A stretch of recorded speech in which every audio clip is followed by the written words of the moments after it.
चित्सार सर्वस्व भगवती जगदम्बा जगत माता दमावती ज्वालामुखी दुर्गा वैष्णवी काली महाकाली महासरस्वती महालक्ष्मी कामाख्या मनसा देवी त्रिपुरा सुंदरी जया विजया कात्यायनी नारायणी भवानी सनातनी जगत माता अंबिका कुमारी प्रौढ़ा वृद्धा श्री जगत माता के चरण कमल का ध्यान करते हुए भगवत स्वरूप आप सब श्रोताओं के चरण में प्रणाम है। श्री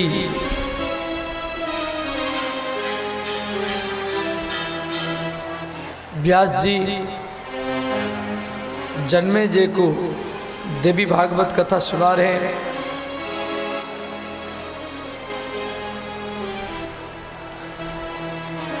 तो भगवान वेदव्यास कह रहे हैं, हे परीक्षित पुत्र जन्मेजय,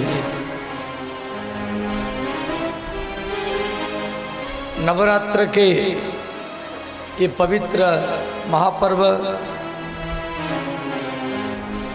श्री कुमारी पूजन डेली करना चाहिए, नहीं तो अष्टमी के दिन तो करना ही चाहिए।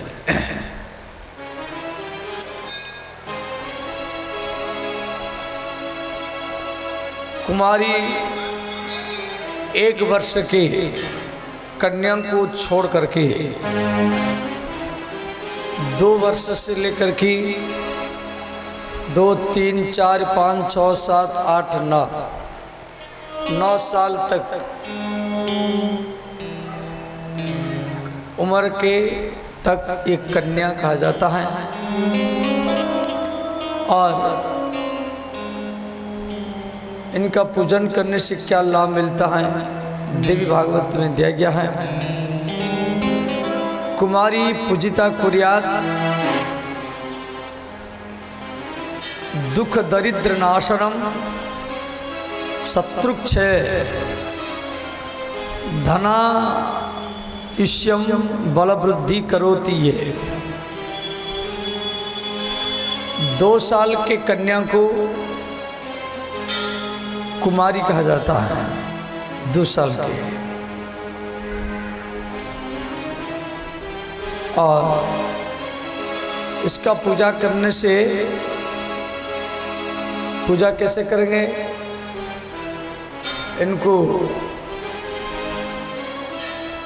रोली मोली चावल से पूजा करना है। इनके लिए नया वस्त्र, या विद्यार्थी है मान लो सब पढ़ती हैं तो उनके लिए कुछ पेन हो, पेंसिल हो और कपड़ा हो, ये सब भेंट करके उनका पूजा करना चाहिए। उनके चरण छू करके प्रणाम करना और उनसे आशीर्वाद लेना। तो उनको खिलाना, उनको भोजन कराना भी। भोजन के बाद दक्षिणा देना, जिसका जितना संभव है। यदि कपड़ा दे नहीं सकते तो एक पेन दे देना, परंतु यहाँ कपड़ा का दिया गया है।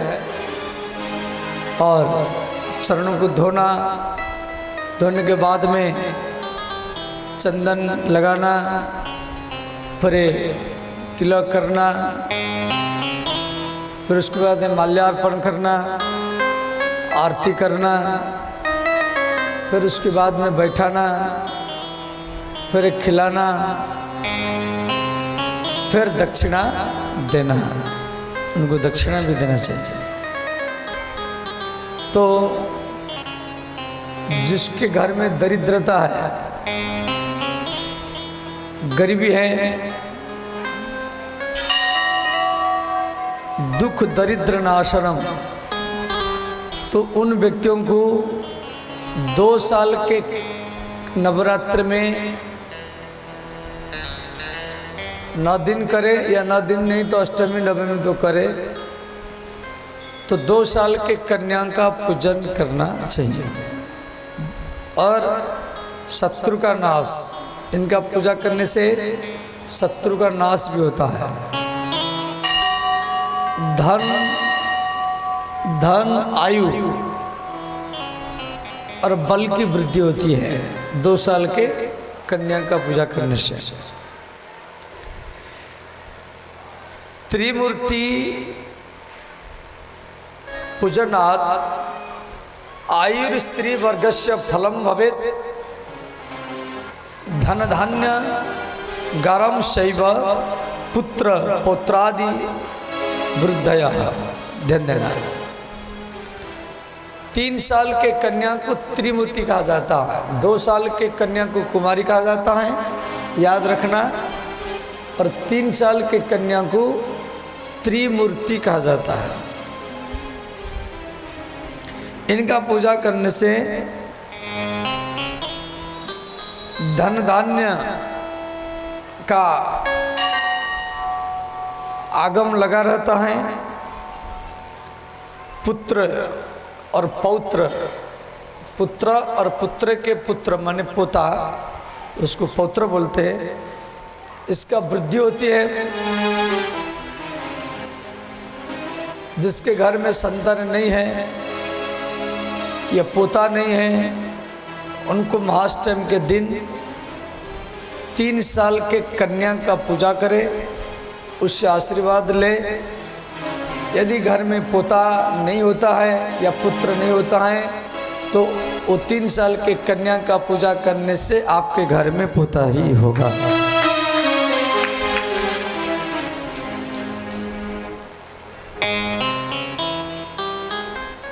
चार साल के कन्या को कल्याणी कहा जाता है। 4 साल के जो कन्या है उसको कल्याणी कहा जाता है। 2 साल के कन्या को कुमारी, 3 साल के कन्या को त्रिमूर्ति और 4 साल के कन्या को कल्याणी। ध्यान देना, विद्यार्थी, विजयार्थी, राज्यार्थी, यशम पार्थिव, सुखार्थी पूजेत नित्यम कल्याणी सर्वकाम दाम। ध्यान देना, इस श्लोक का अर्थ क्या है।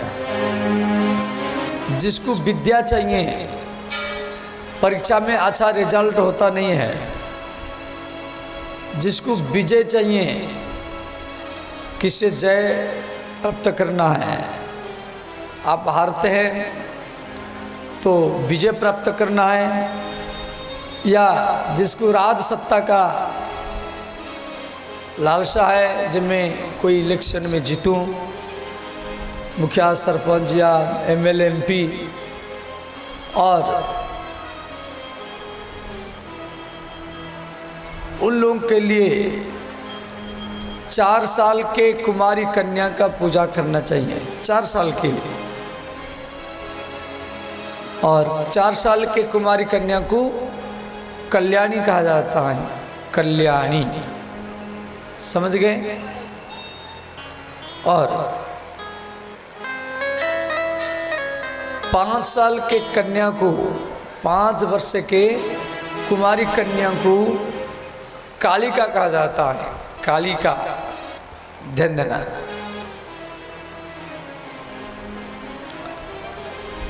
कालिकाम शत्रुनाशार्थ, कालिकाम शत्रुनाशार्थ पूजयेत् भक्ति पूर्वकम ऐश्वर्य धन कामश्च चंडिका परिपूजयेत्। शत्रुओं का नाश करने के लिए, किसी से शत्रुता है, आपके ऊपर बार बार हमला करता है,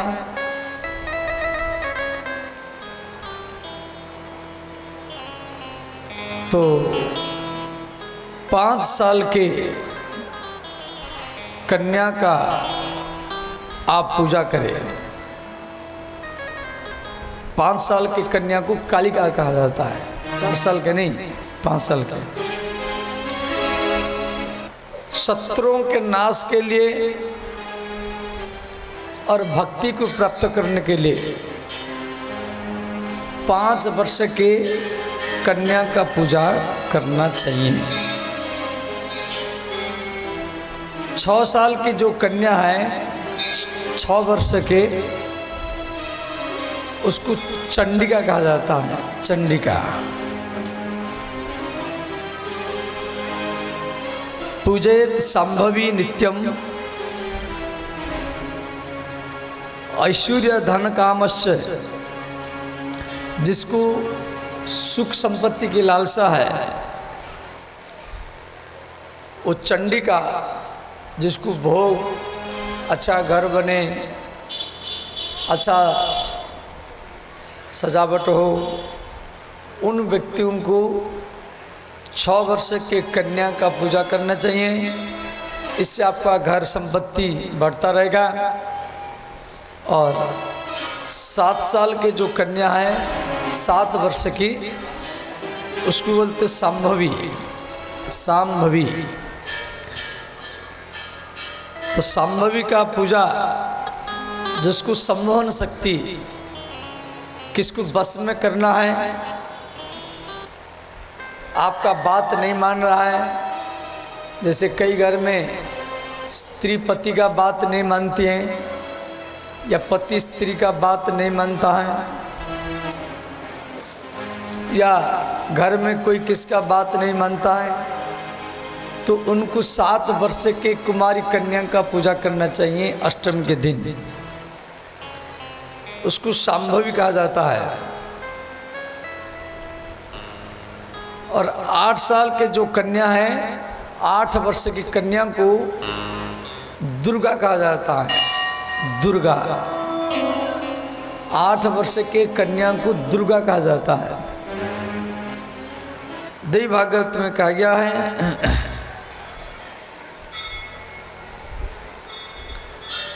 क्रूर शत्रु विनाशार्थ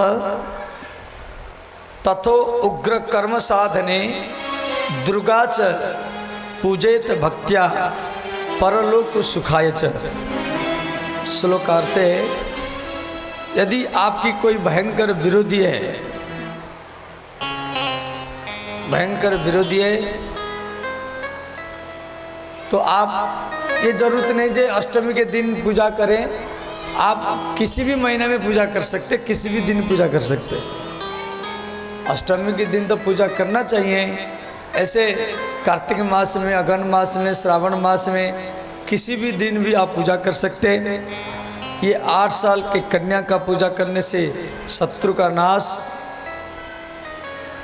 और उग्र कर्म के साधना, जो सब वाम मार्गी लोग, उनको भी 8 वर्ष के कन्या का पूजा करना पड़ता है। परलोक सुखाय च, इस लोक में नहीं, मरने के बाद में आपको सुख मिले,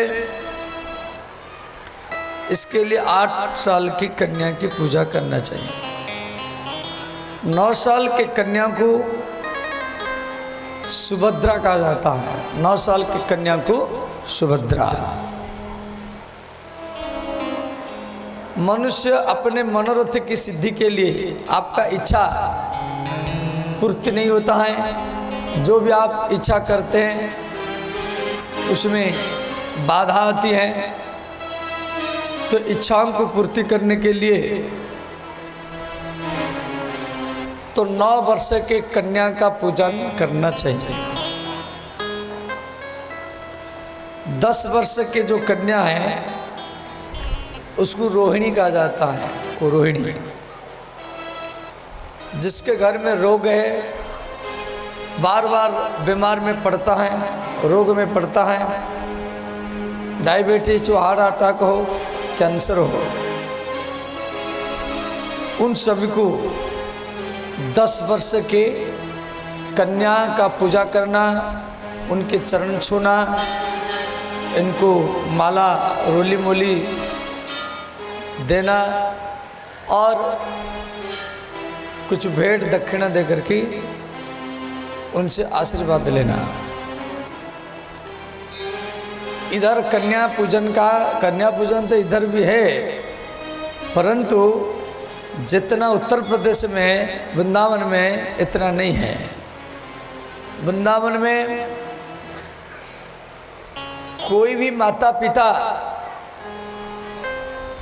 के चरण उसका बेटी नहीं छुएगी, माता पिता उल्टा बेटी का चरण छुएगी। सन्यासी साधु भी जाएगा, साधु भी चले जाए तो भी उसके चरणों को कन्या नहीं छुएगी, उल्टा साधु सन्यासी कन्या के चरण छुएगी। वहाँ इतना प्रथा है। और ये नवरात्र में तो हर रोज सब रथ बना करके और कन्याओं को बैठा करके बैंड बाजा से हर रोज गांव में जुलूस निकलता है डेली। और घर घर में कन्याओं का भोजन 9 दिन तक, और पूजा करना, उनका भोजन करना, उनको विधिवत भाव से भेंट विदाई करना। उधर मूर्ति नहीं बनता है, उधर कोई गांव में मूर्ति नहीं बनता है। हाँ, देवी का मंदिर है। जैसे बंगाल में मूर्ति बनता है, बंगाल में तो सबसे ज़्यादा बनता है, उड़ीसा में भी बनता है, बिहार में भी बनता है। तो इस प्रकार ये कन्या पूजन की कथा श्री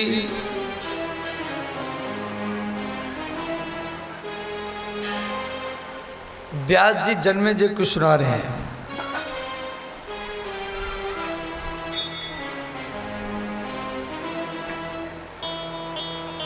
इनका मंत्र भी है, जगत पुच्याम जगत वंद्याम सर्वशक्ति स्वरूपिणी नवदुर्गा आत्मिका देवी कुमारी पूजयाम अहम, ये इसका मंत्र है।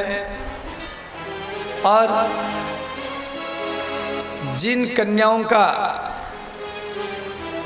अंगहीन है, ध्यान देना, जिन कन्या का अंगहीन है, जैसे अंधी है या कोई अंगुली खंडित है, अंगुली नहीं बना है, या विकलांग है, विकलांग, और जिन कन्याओं का माता पिता अलग अलग जाति के हैं, जैसे पिता किस जाति का है और माँ और किस जाति का है, माने जैसे कोई किसी को लव मैरिज करके ले आता है, उनके जो कन्या है उनको पूजा करने का निषेध है। श्री व्यास जी यहाँ लिख रहे हैं, अंगहीन कन्या, नेत्रहीन, विकलांग, या जो कन्या वर्णशंकर हो, पिता शूद्र है और माँ ब्राह्मणी है, तो उनके जो कन्या है उनका पूजन करना नहीं चाहिए।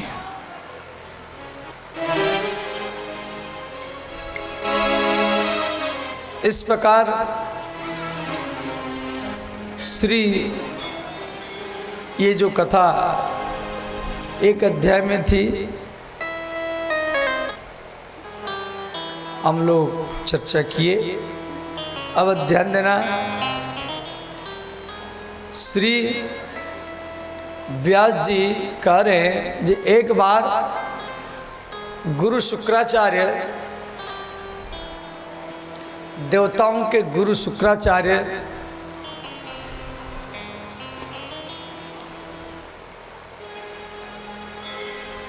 श्री राक्षसों के गुरु शुक्राचार्य राक्षसों को बोले, मैं तपस्या करने के लिए जा रहा हूँ और आप भगवती देवी का पूजा सब करते रहना। तो शुक्राचार्य जी चले गए तपस्या करने के लिए। तो देवराज इंद्र को मालूम पड़ा जो शुक्राचार्य मंत्र शक्ति प्राप्त करने के लिए कठोर तपस्या कर रहे हैं। कैसे कर रहे हैं? एक पेड़ में अपने पैर को बांध दिए, पेड़ में पैर को बांध देते थे और उल्टा लटक करके, नीचे आग जलता था और वो लटक करके वो आग के ऊपर तपस्या करते थे।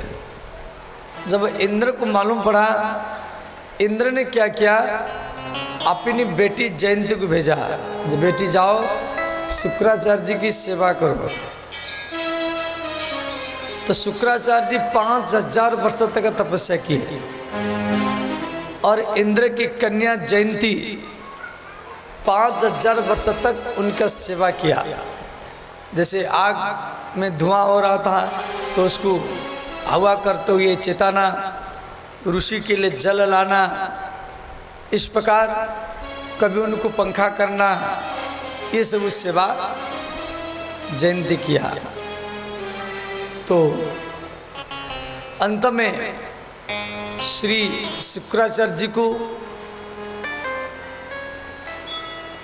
दिव्य मंत्र जैसे महामृत्युंजय मंत्र भगवान शंकर प्रदान किए। उसके बाद में शुक्राचार्य जयंती को बोले आपको क्या चाहिए कि आपकी सेवा में हम प्रसन्न हैं। जयंती ने कहा मेरे पिता आपके पास रहने के लिए मुझे भेजे हैं। तो गुरु शुक्राचार्य जयंती को साथ में लेकर के आकाश में अंतर्ध्यान होकर के विहार करते रहे 5000 वर्ष तक। इधर देवताओं के गुरु बृहस्पति शुक्राचार्य जी का रूप बना करके राक्षसों के पास आए। राक्षस सब देखे जहाँ हमारे गुरुजी तपस्या करने के लिए गए थे, अब आ गए हैं। सब आकर के प्रणाम किए। तो वो जो नकली शुक्राचार्य, कौन ना, गुरु बृहस्पति शुक्राचार्य जी के रूप बना करके राक्षसों को उपदेश दिए। क्या उपदेश दिए? हिंसा नहीं करना, लड़ना नहीं है, सबके साथ मिलकर के रहना, आपस में प्रेम भाव रखना, बिल्कुल हिंसा नहीं करना।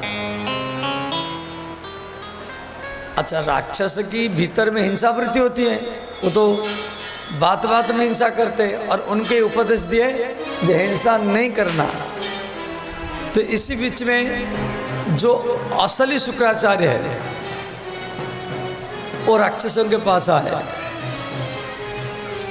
तो 2 शुक्राचार्य हैं, एक राक्षसों के पास में, एक शुक्राचार्य उपदेश दे रहे हैं, और जो वास्तव शुक्राचार्य वो देखे भाई मेरा रूप बना करके मेरे जजमानों को, मेरे शिष्यों को कौन उपदेश दे रहा है। शुक्राचार्य जी समझ गए ये देव गुरु बृहस्पति है और ये मेरे शिष्यों को सब ठग रहे हैं। तो शुक्राचार्य जी बोले राक्षसों, ये शुक्राचार्य नहीं है, ये देव गुरु बृहस्पति है, मेरा रूप बना करके आपको ठग रहा है। तो बृहस्पति वो भी बोले देखो मैं असली शुक्राचार्य हूँ, ये नकली शुक्राचार्य है, और ये मैं मंत्र प्राप्त करके आपको उपदेश दे रहा हूँ। ये नकली शुक्राचार्य ये आपको ठगने के लिए आया। अब सब राक्षस लोग को मिलकर के जो असली शुक्राचार्य उनको मारने के लिए दौड़े। जो हमारे गुरु हमको उपदेश दे रहे हैं ये कहाँ से बन कर क्या है। शुक्राचार्य जी इनको अभिशाप दे दिए, जाओ आप ठगे गए हैं, समय पर आपका बल आपका बुद्धि काम नहीं करेगा। शुक्राचार्य जी चले गए। इधर देवगुरु बृहस्पति जो शुक्राचार्य जी का रूप बना करके राक्षसों को ठग रहे हैं, और इसी बीच में देवगुरु बृहस्पति भी चले गए। तो देवता राक्षस आपस में लड़ने लगे। अब तो राक्षसों को अभिशाप मिला था, तो उसी युद्ध में राक्षस लोग को हारे। तो ध्यान देना, यहाँ पर ये जो राक्षसों को बृहस्पति, देवताओं के गुरु बृहस्पति नकली शुक्राचार्य जी का रूप बना करके उपदेश दिए थे, तो अहिंसा परम धर्म, हिंसा नहीं करना, किससे लड़ना नहीं, इन्हीं से ये जैन धर्म की उत्पत्ति हुआ। तो जैन धर्म में जो अरहंता भगवान है, अरहंता, ये अरहंता भगवान श्री नारायण भगवान के हृदय से ये प्रकट हुए थे। तो अरहंता भगवान को ये सब पूजा करने लगे। तो जैन धर्म में भगवान अरहंता को पूजा करते, उनका भी कीर्तन करते हैं। हमारी भारत में ये जैन धर्म के लोग कई गांव में हैं, और ये हिंदू सनातन धर्म से गया है। जो शुक्राचार्य जी, बृहस्पति नकली शुक्राचार्य जी के रूप बना करके इनको उपदेश दिए थे, और इनकी कथा देवी भागवत में दिया गया है। इनके द्वारा बताया गया, ध्यान देना।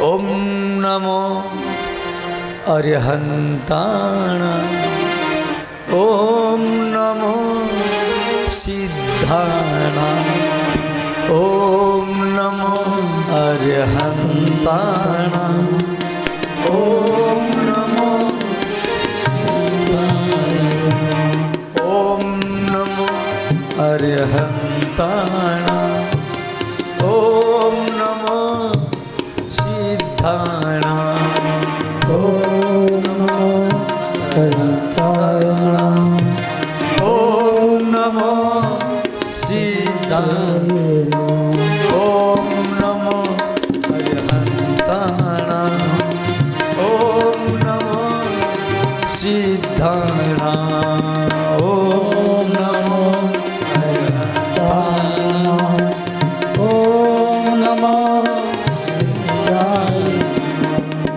ओम नमो अरहंताण, ओम नमो सिद्धाण, ओम नमो अरहंताण, ओम नमो सिद्धाण। सब गाइए, दोनों हाथ उठा कर गए।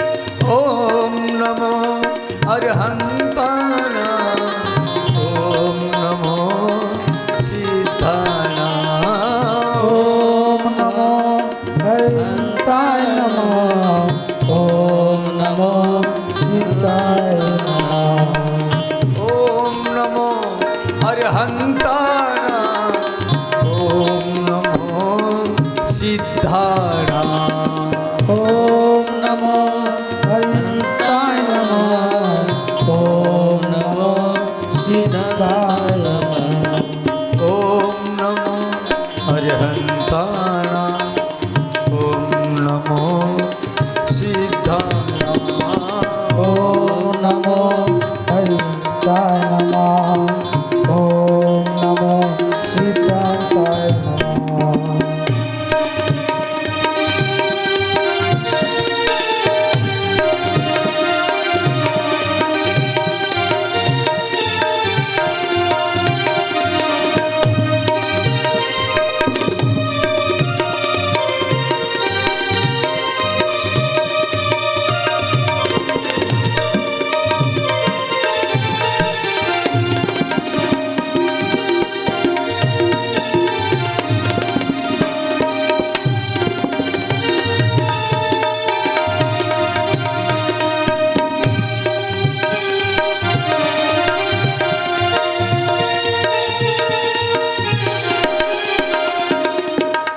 इस प्रकार ये प्रसंग देवी भागवत में दिया गया, आप संक्षेप में श्रवण किया।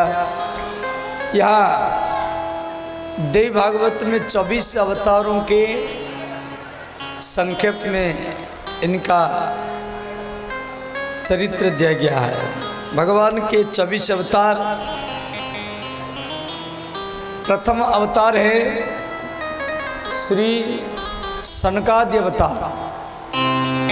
भगवती जगदम्बा जगत माता के आदेश पर भगवान महाविष्णु धर्म को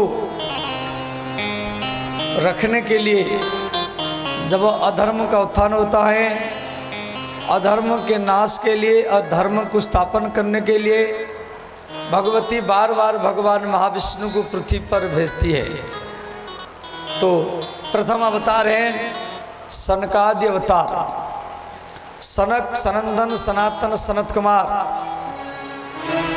ये श्री ब्रह्मा जी के प्रथम पुत्र है। जब समाज में कोई भी स्त्री नहीं थी तो श्री ब्रह्मा जी अपने शरीर से ये 4 पुत्रों को जन्म दिए थे। ये देखने के लिए 5 वर्ष के बच्चे जैसे लगते हैं। ये हरदम 5 वर्ष उम्र में रहते हैं। क्यों? न हरि कीर्तन तत्परहा, ये हरदम भागवत, देवी भागवत कथा सुनते रहते हैं। तो मृत्युरपि धर्मज्ञ रक्षति, देवी भागवत में कहा गया है जो व्यक्ति भागवत कथा श्रवण करता है या जिसका मन भगवान में है या भगवती में है, उसके ऊपर कोई काल का प्रभाव नहीं पड़ता है। मृत्युरपि धर्मज्ञ रक्षति, जो भगवान का कथा सुनता है, भगवान की कीर्तन करता है, मृत्यु उसको मारता नहीं है, मृत्यु उसका सेवक बनकर के उसका सेवा ही करता है। मृत्युरपि धर्मज्ञ रक्षति। तो ये सनकादि मुनि देखने के लिए तो 5 वर्ष के, परंतु सबसे बड़े हैं और इनके ऊपर कोई काल का प्रभाव नहीं है। हरि कीर्तन तत्परा, क्यों? भगवान की कथा सुनना, कीर्तन करना, यही इनका धर्म है। इसीलिए इनके ऊपर कोई काल का प्रभाव नहीं पड़ता। और ये 4 भाई हैं, इनके नाम है सनक, सनंदन, सनातन, सनत कुमार। सबके नाम में सन शब्द जुड़ा हुआ है, इसलिए पुराण में इनको कहा जाता है सनकादि। सन, सनक आदि। सन माने तप, सन शब्द का अर्थ क्या है? तप। ये हरदम कथा कीर्तन में तप्तर रहते। दूसरा अवतार है बराह अवतार। बराह अवतार बरम आहारम यस्य सह इति बराह। श्री बराह अवतार जब हिरण्याक्ष पृथ्वी को चोरी करके ले गया था, भगवान बराह रूप बना करके और पृथ्वी को पाताल से लाए, जल के ऊपर स्थापन किए।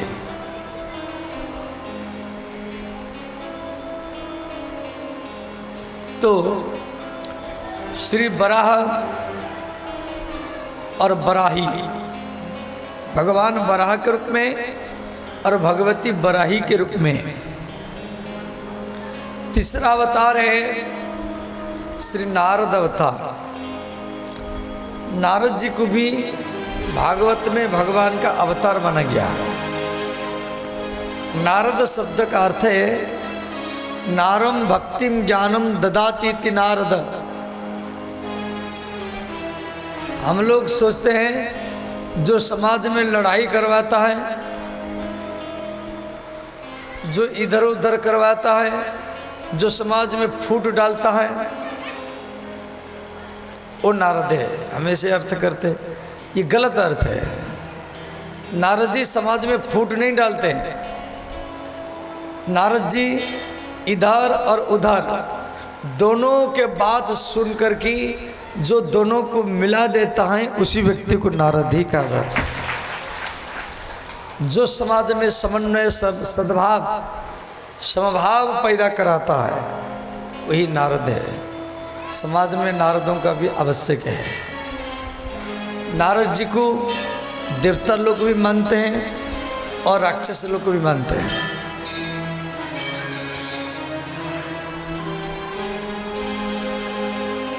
नारद जी को पुराण में लिखे नारद पंचरात्र या नारद पुराण, उसमें 25,000 श्लोक है।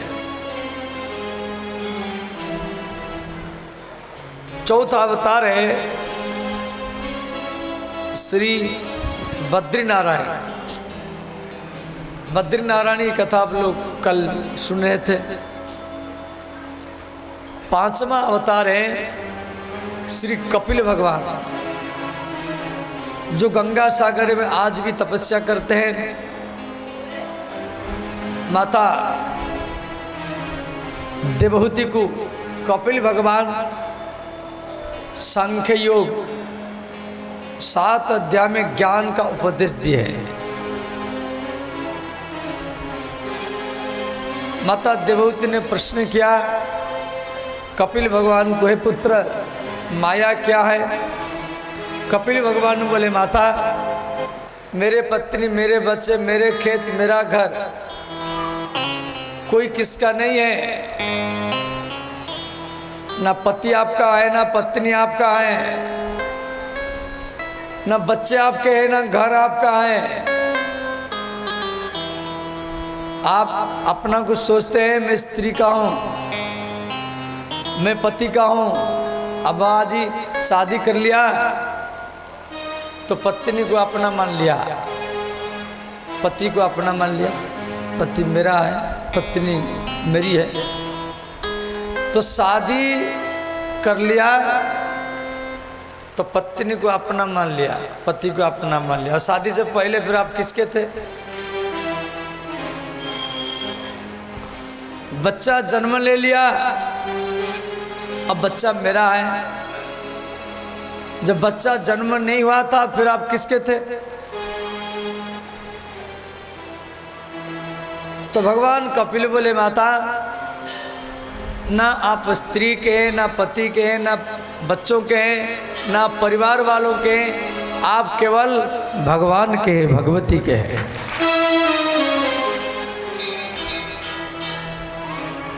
और हम भगवान को, भगवती को छोड़ करके हम बेटा को अपना मान लिया। हम भगवती का तो पूजा करते हैं, भगवती का पूजा करते हैं, 9 दिन से पूजा कर रहे हैं, हर दिन से भगवान का पूजा करते हैं।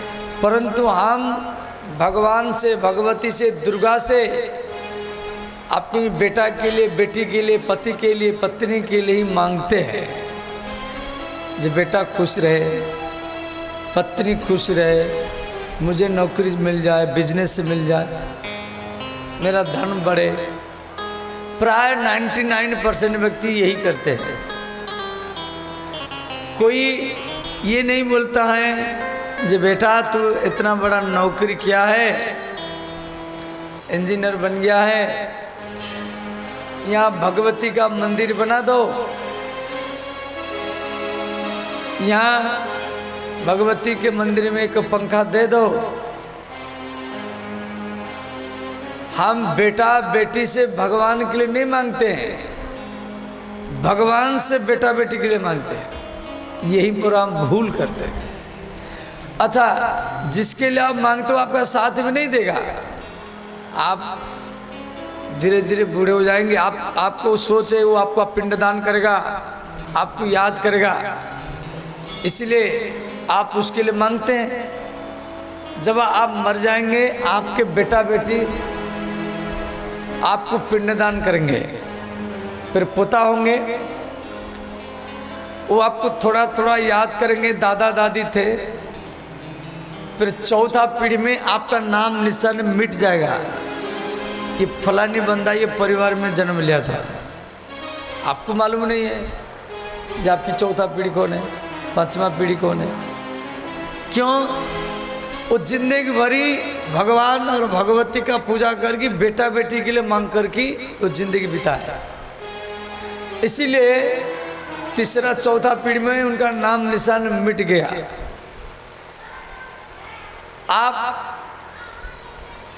भक्ति इकट्ठा करना है, वैराग्य इकट्ठा करना है, ज्ञान इकट्ठा करना है, और इस प्रकार भक्ति ज्ञान वैराग्य यदि इकट्ठा करेंगे तो आप मर जाएंगे तो सारा जिंदगी भरी अमर बन कर के रहेंगे।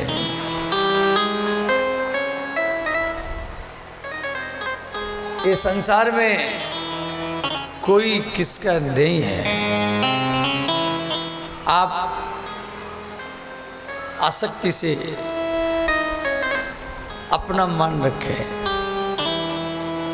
ये मेरा है, ये मेरी है। कपिल भगवान बोले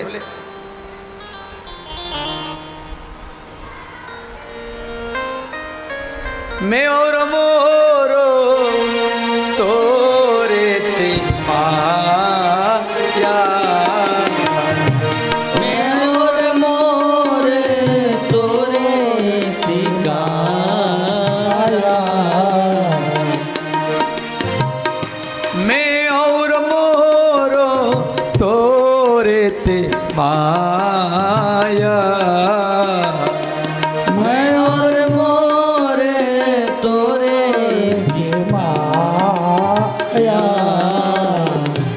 जही बस कीन जीवन काया, जय विसरीरन जीवन काया, जही बस कीन जीवन काया, जही बस हीन जीवन काया। श्री राम जय जय राम, श्री राम जय जय राम, श्री राम जय जय राम, श्री राम जय राम।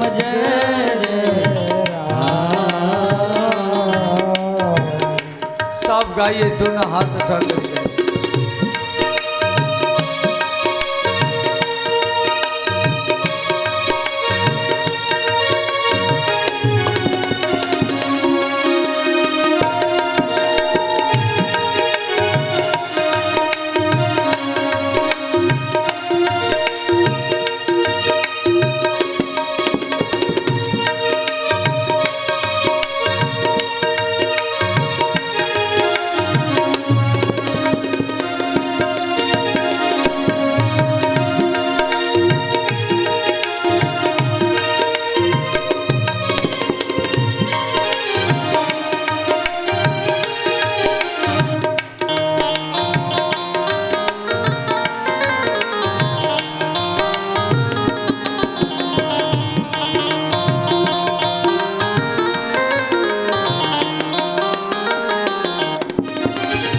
तो मेरा घर, मेरा जमीन और मेरे करने वाला मर जाता है, उसके बच्चे सोचते मेरा पिता का था वह मेरा है, वो जमीन को, घर को वो अपने नाम पर कर देता है, फिर वो भी मर जाता है। फिर उसके बच्चे वो जमीन को फिर अपना नाम पर कर लेते हैं, फिर वो धीरे धीरे बूढ़े हो तो भी मर जाते हैं। फिर उसके बच्चे वो जमीन को फिर अपना नाम पर कर देते हैं, वही जमीन पड़ा है और उसी जमीन को अपने नाम पर करने वाले, पट्टा कबला करने वाले सब मरते गए और 1000 पीढ़ी मर चुका है, अनगिनित।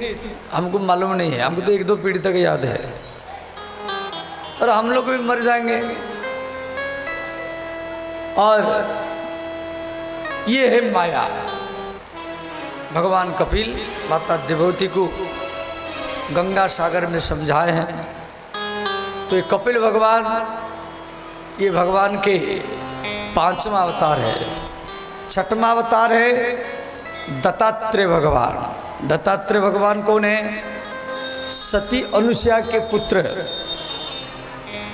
सती अनुसुया के पुत्र के रूप में भगवान आए थे। ध्यान देना, जब श्री पार्वती, लक्ष्मी और ब्रह्माणी वैकुंठ लोक में विराजमान थे, तो नारद जी सती अनुसुया के चरित्र जाकर के उनके सामने बोलने लगे। तो तीनों देवी बोली, हे नारद, हम अनुसुया को परीक्षा करेंगे। अनुसुया कौन है? ये अत्रि मुनि की पत्नी के नाम है अनुसुया। अनुसुया न असूया, असूया माने ईर्षा। जिस स्त्री के अंदर में कोई भी ईर्षा न हो उसको अनुसुया कहा जाता है। और उसका पति अत्रि मुनि होता है, ब्रह्मा का पुत्र अत्रि मुनि। त्रि रहित, सत रज तम से जो ऊपर हो उसको अत्रि कहा जाता है। तो लक्ष्मी, पार्वती और ब्रह्माणी तीनों अपने अपने पति को भेजा, जाओ अनुसुया को परीक्षा करके आओ। तो भगवान ब्रह्मा, विष्णु, शिव तीनों भारत में चित्रकूट में आए। भिक्षाम देहि भवती, भवती भिक्षाम देहि। भिक्षाम देहि भवती, भवती भिक्षाम देहि, भिक्षाम भवती देहि। ध्यान देना, इस प्रकार ये आवाज लगाए तो अनुसुया देखा 3 ब्राह्मण मेरे दरवाजा में आए हैं। अनुसुया प्रणाम किया, कहा, ब्राह्मण देव बताओ आपको भिक्षा चाहिए, परंतु भिक्षा में क्या चाहिए? आप आहारी है, रोटी सब्जी पाते हैं, या फलाहारी है, फल मूल खा करके रहते हैं, या शाकाहारी है, केवल साग सब्जी खाते हैं, या पयाहारी है, केवल दूध पी करके रहते हैं, तो उसको पयाहारी बोलते हैं। किस टाइप का भिक्षा चाहिए? तो तीनों ब्राह्मण बोले, हम पयाहारी है, केवल दूध पी करके रहते हैं। तो अनुसुया गैया का दूध लेकर के आई। तो ये तीनों ब्राह्मण बोले, हमको गैया का दूध नहीं चाहिए, हमको आप अपना स्तन के दूध भिक्षा के रूप में दीजिए। अब अनुसुया मने विचार की, मैं एक पतिव्रता स्त्री हूँ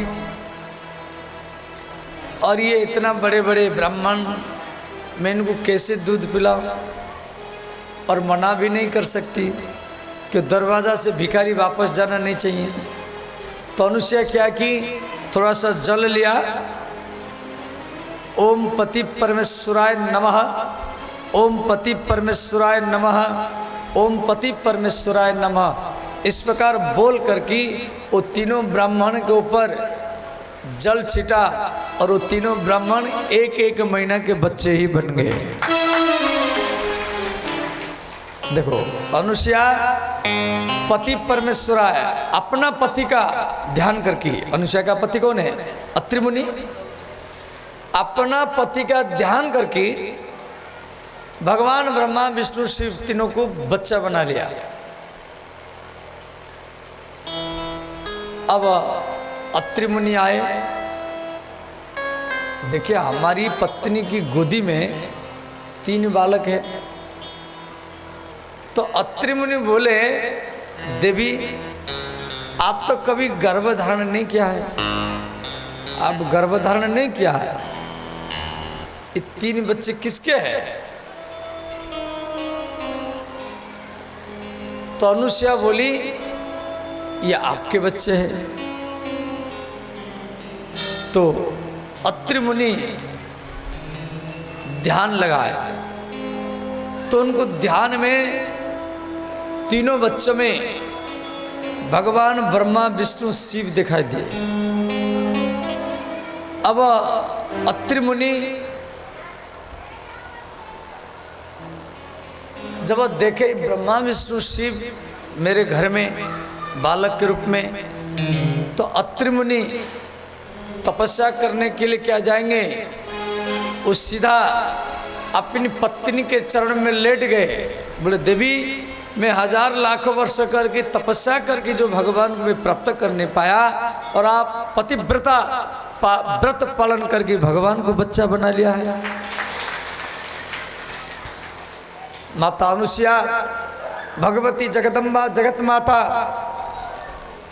का ध्यान करके तीनों भगवान को अपनी बेटा बनाया था। अब इधर श्री अच्छा कोई वो तो बेटा बना लिया, उनको बना के फिर दूध पिलाया,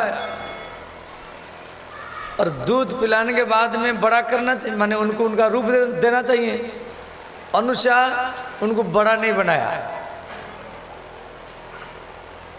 उनको गोदी में लेना, प्यार करना, उछालना, और इस प्रकार जो माँ का प्रेम, कोई भी माँ बच्चा को प्रेम करती हैं तो उसके भीतर में जो प्रेम होता है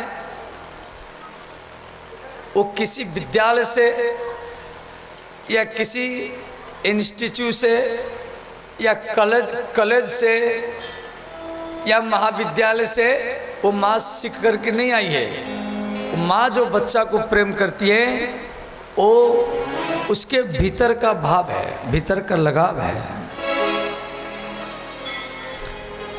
श्री भगवती जगदम्बा जगत माता हर स्त्रियों के भीतर में रह करके हर बच्चों को ही वो प्यार करती सुता। वो किसी स्कूल में नहीं सिखा जाता है जो बच्चा को ऐसे प्रेम करो, ऐसे करो, वो करो, ऐसा नहीं। तो अनुसुईया तीनों बच्चों के लिए खिलौना लाई, खिलौना। अब बच्चा का खिलौना कैसा होना चाहिए? बच्चा की खिलौना में कोई धार होना नहीं चाहिए, जैसे पेंसिल है, चाकू है, ब्लेड है, इस प्रकार खिलौना बच्चा को कभी भी देना नहीं चाहिए। क्योंकि बच्चा वो चाकू पेंसिल मुख में घुसाएगा, उसका मुंह कट जाएगा। और बच्चा का खिलौना छोटा होना नहीं चाहिए। यदि खिलौना छोटा होगा बच्चा उसको निगल जाएगा, बच्चा उसको निगल जाएगा। तो माता अनुसुईया माता भगवती की प्रेरणा से वो भगवती का पूजा करती थी, तो बच्चों के लिए, और उसका बच्चा कौन है ना, भगवान ब्रह्मा विष्णु शिव है, तो उनके लिए खिलौना लाई। जिस खिलौना में लाइट हो, आवाज़ करता हो, बच्चे उसको देखकर ही खुश होते हैं। देवी भागवत में कहा गया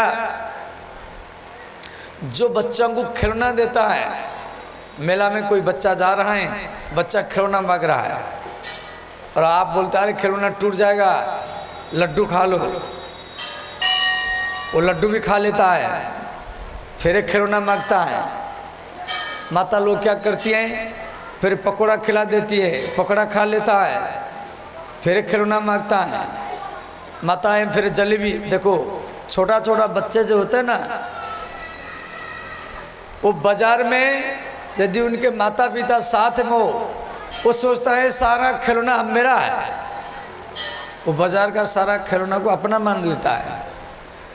और देवी भागवत में कहा गया जो बच्चों को खिलौना देता है, जो बच्चों को खिलौना देता है, तो उसको मरने के बाद में अश्वमेध यज्ञ का लाभ ही मिलता है। श्रोता, अश्वमेध यज्ञ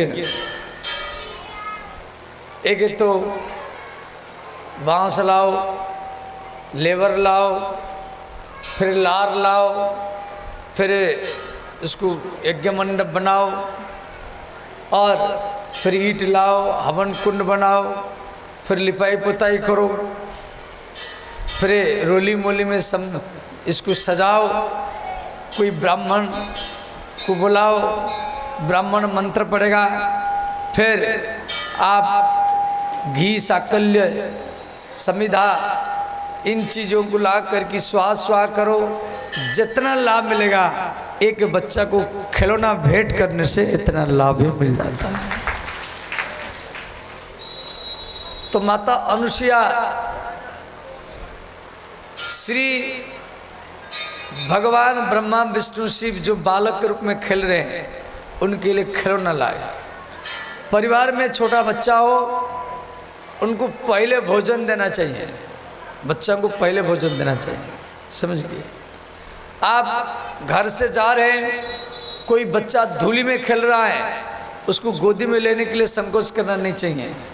बच्चा धूली में खेल रहा है तो आप उसको गोदी में ले लेंगे तो उसके शरीर से जो धूली आपके कपड़ा में लगेगा तो आपका दिन मंगल ही मंगल होगा। सर राम लाला जब वो छोटे थे, धूली में खेलते थे, महाराज दशरथ नया नया कपड़ा पहन करके जा रहे और राम लाला को श्री दशरथ महाराज गोदी में लेते हैं।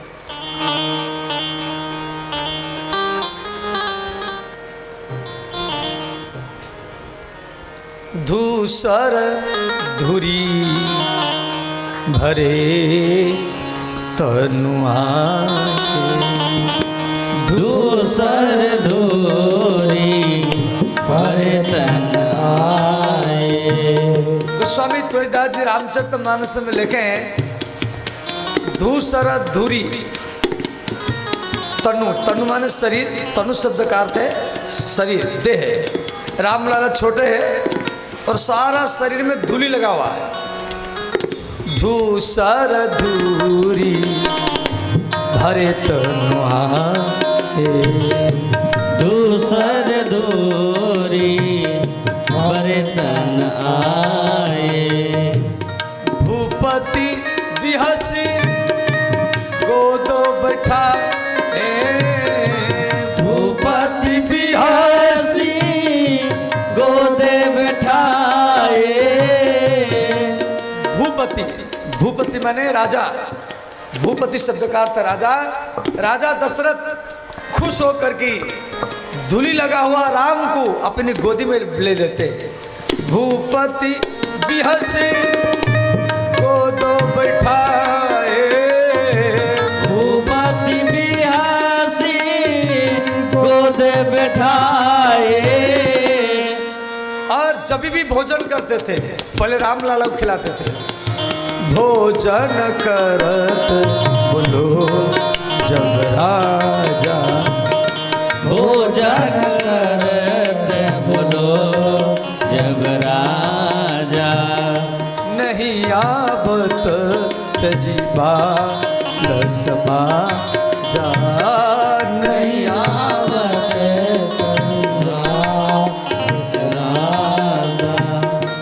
कौशल्या जब बोलन जाई, कौशल्या जब बोलन जाई। ठुमक ठुमक प्रभु चलही पराई, ठुमक ठुमक प्रभु चलहि न पाई। मंगल भवन मंगलहारी, मंगल भवन मंगलहारी। द्रवहु सुदशरथ अजी बिहारी, दबहु सुख से रथ अजय बिहारी। हर हर महादेव।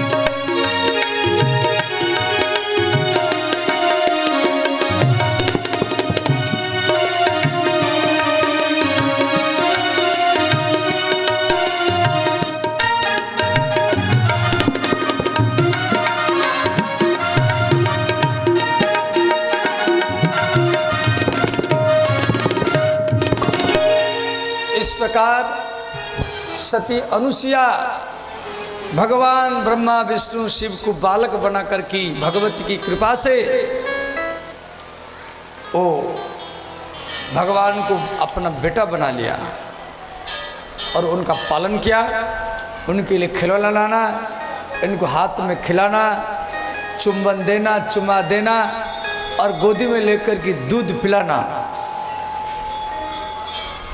तो फिर श्री नारद जी वैकुंठ में पहुंचे तो लक्ष्मी, गायत्री और पार्वती तीनों बैठी है। तो नारद जी बोले, देवियों आप इतना उदास क्यों हैं? तो तीनों देवी बोली, हे नारद, हम अपने पति को भेजा अनुसुईया को परीक्षा करने के लिए, तो अब तक क्यों नहीं आया? हमको पति का वियोग सता रहा है। नारद जी बोले, देवियों आप अपने पति को भेजी थी अनुसुईया को परीक्षा करने के लिए, परंतु वो गए थे परीक्षक बन करके, गए थे तो परीक्षक बन करके, और वहाँ जाने के बाद में ये विद्यार्थी बन गए और इनके ऊपर परीक्षा ही शुरू हो गया। तीनों देवी बोले, हम समझ नहीं पा रहे। नारद जी बोले, देखो अनुसुईया भगवती जगदम्बा की अनन्य भक्त है। वो भगवती की आशीर्वाद से वो आपके पतियों को अपना बेटा बना लिया।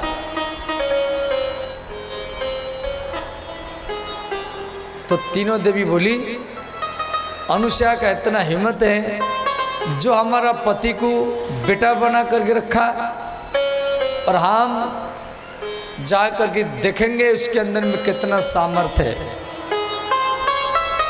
नारद जी बोले, सावधान, यदि आप द्वेष भाव, अभाव,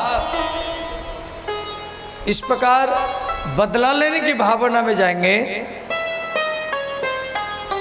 तो अनुसुईया आपके पति को तो बेटा बनाया और आप तीनों को फिर बेटी बनाएगी। फिर आप होंगे भाई और बहन, आप हो जाएंगे भाई और बहन। फिर आपका शादी वो दूसरे के साथ कराएगी, फिर आपका पतिव्रता धर्म ही समाप्त हो जाएगा। अब वो तीनों घबरा गई। नारद जी बोले, देखो अनुसुईया कोई साधारण नहीं है, उसके ऊपर भगवती माता की कृपा है। और अब आप यदि यदि आपके पति को बेटा बनाया है, पुत्र बनाया है, तो आप उनके होगी पुत्र वधू, आप उनके होगी पुतोहू, दुल्हन। इसीलिए आप सब नया नया कपड़ा पहनो, हाथ में मेहंदी लगाओ, दुल्हन बन करके, पुत्र वधू बन करके, और घूंघट लगा करके जाओ, घूंघट लगा करके। और वहाँ परीक्षा का बदला भावना नहीं लेना है। वो जैसे पूछेगी सीधा अपना परिचय दे देना, मन में अभाव मत करना, मन को निर्मल रखना। गोस्वामी तुलसीदास जी लिखे हैं, निर्मल मन जन सोई मोहि पावा, निर्मल मन जन सोई मोहि पावा, निर्मल मन जन सोई मोहि पावा, निर्मल मन जन सोई मोहि पावा, मोहि कपट छल छिद्रन भावा, मोहि कपट छल छिद्रन भावा, साहब गाइए जोर से।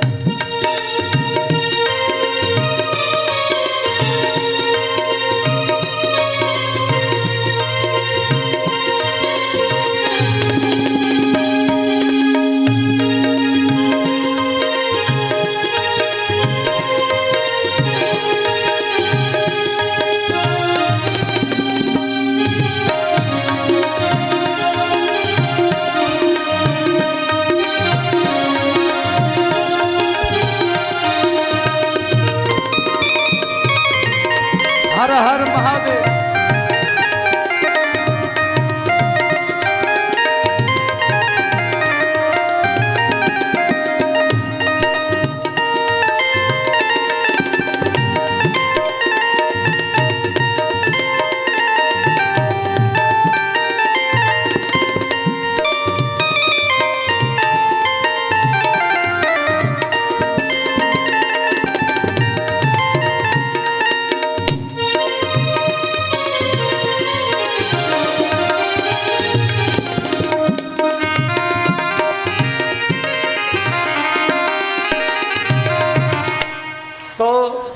नारद जी कहने पर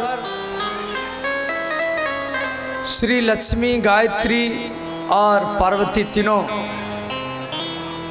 नया नया कपड़ा पहन कर की दुल्हन बनकर की चित्रकूट में पहुंचे और किवाड़ खटखटाए तो माता अनुसुईया तीनों बच्चा को झूला में झुला रही थी। तो आवाज़ सुनाई दिया तो अनुसुईया आकर किवाड़ खोली तो ये तीनों देवी अनुसुईया के चरण में प्रणाम किए और चरण से लेकर घुटना, घुटना से लेकर के चरण, चरण से लेकर घुटना, तीनों देवी अनुसुईया के चरणों को दबाए। जिस प्रकार एक पुत्र वधू अपनी सास की चरण दबाती हैं, इस प्रकार ये तीनों अनुसुईया के चरणों को दबाती रही। अनुसुईया आशीर्वाद देती रही, पुत्रवती भव, सौभाग्यवती भव। और ये चरण से घुटना, घुटना से चरण, चरण से घुटना, घुटना से चरण दबाती रही। अनुसुईया बोली, आप कौन हैं? आप सब कौन हैं? तो तीनों तो घूंघट लगा रखिए। तो घूंघट में अपना मुख छुपा करके तीनों एक स्वर में बोली है, माता हम आपके पुत्र वधू है, हम आपके पुत्र है। अनुसुईया बोली, अब झूठ बोलते हैं,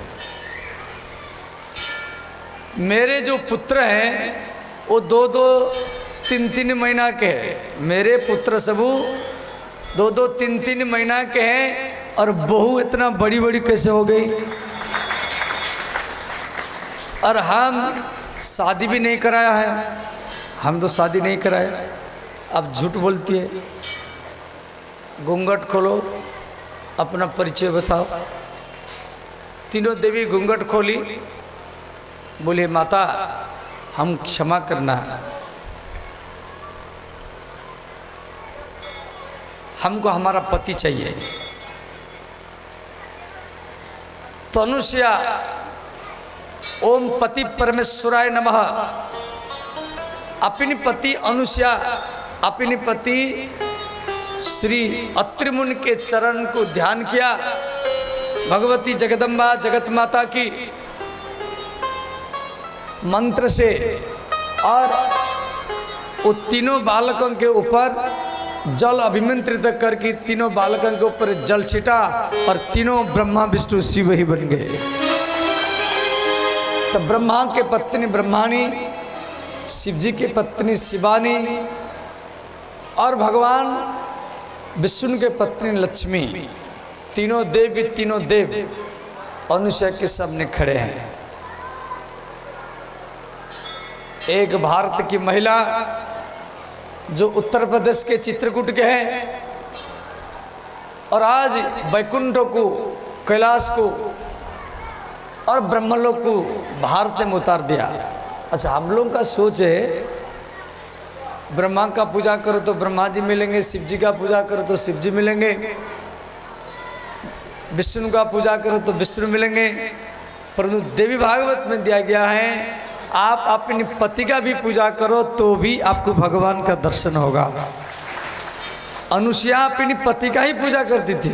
ओम पति परमेश्वराय नमः मंत्र था और तीनों देव तीनों देवी को उतार दिया।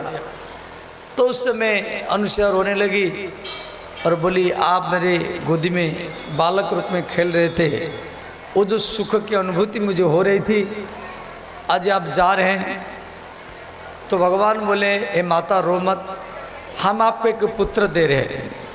तो तीनों मिलकर के एक पुत्र दिए, उसका 3 मस्तक हुआ और नाम पड़ा दत्तात्रेय। बोले श्री दत्तात्रेय भगवान की जय। ये भगवान के 6वां अवतार है।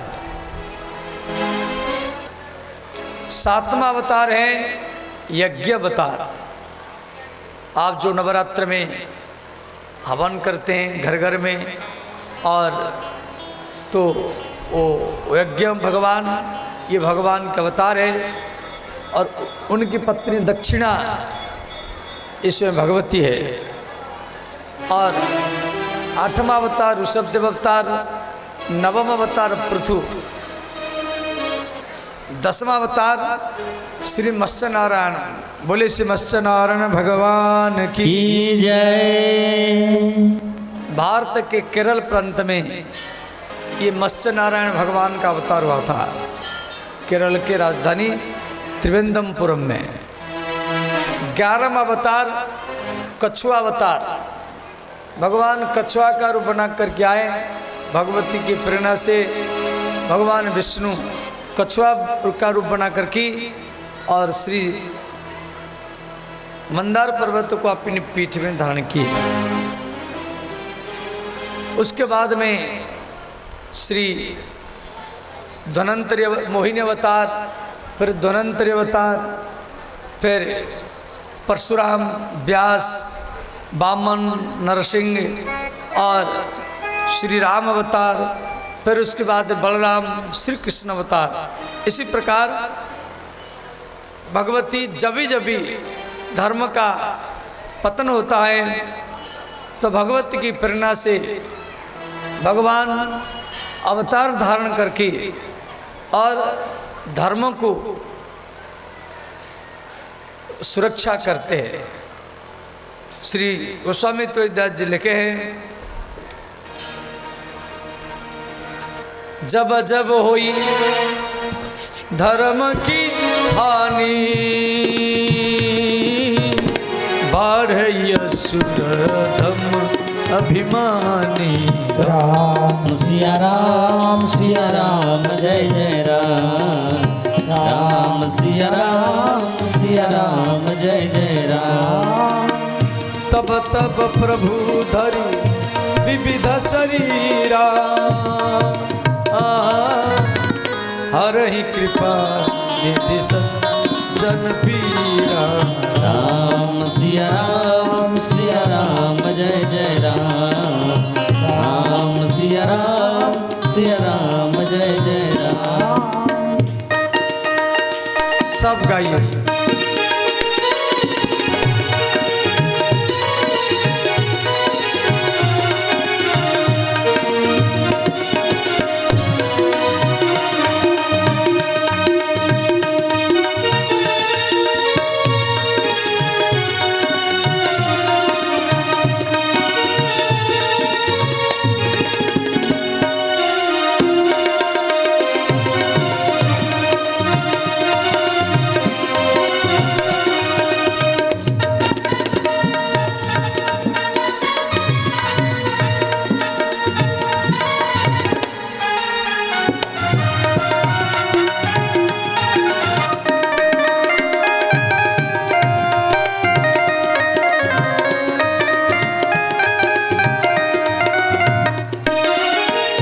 हरहि कृपा निधि सजन पीड़ा।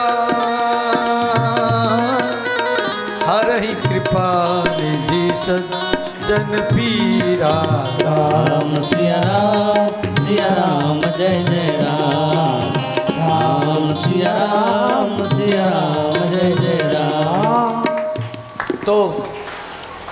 परसों हम लोग को चर्चा कर रहे थे श्री वसुदेव जी के जब 6 पुत्र मर चुके थे, गर्गाचार्य जी वसुदेव जी की मिलने के लिए गए मथुरा की जेल में और बोले आप नवरात्र व्रत कीजिए तब आपका ये दुख दूर होगा। वसुदेव जी रोने लगे, बोले गुरु जी क्या मुझे कंस नवरात्र व्रत करने देगा?